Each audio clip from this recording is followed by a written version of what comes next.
அல்லதீன யுன்ஃபிகூன அம்வாலிஹும் ஃபீ ஸபீலில்லாஹி சும்ம யுத்பிஊன மா அன்ஃபகூ மன்னா வலா அதல்லஹும் அஜ்ருஹும் இன்த ரப்பிஹிம் வலா ஹௌஃபுன் அலைஹிம் வலா ஹும் யஹ்ஸனூன்.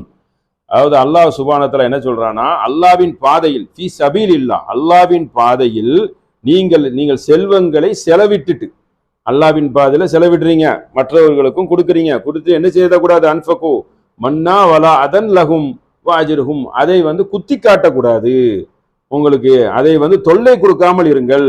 செலவு பண்ணிட்டு என்ன செய்யக்கூடாது, அல்லாஹ்வின் பாதையில செலவு செய்துட்டோம், நாங்கள் அதுக்கு துட்டு கொடுத்துட்டோம், பள்ளிவாசல் கிட்ட துட்டு கொடுத்துட்டோம், ஃபேன் வாங்கி கொடுத்துட்டோம் அப்படி என்ன சொல்லக்கூடாது, அந்த பெருமைக்கு சொல்லவும் கூடாது, அதை தொல்லை தராமலும் இருக்கணும்.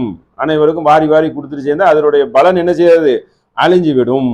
அதை சொல்லிட்டால என்ன சொல்றான், இந்த வலா ஹௌஃபுன் அலைஹிம் வலாஹும் யஹ்ஸனூன், அவர்கள் இந்த தொந்தரவு தராமல் நல்லபடியா இருப்பாங்களா, அவர்களுக்கு எந்தவித கவலையும் இல்லை, அச்சமும் இல்லை, அவர்கள் கவலைப்படவும் மாட்டார்கள், அவர்களுடைய கூலி எங்க இருக்கு, அல்லாஹ்விடத்துல இருக்கு என்று அல்லாஹ்வின் நல்லடியார்கள் கூறுவார்கள் என்று அல்லாஹ் எடுத்துரைக்கிறான்.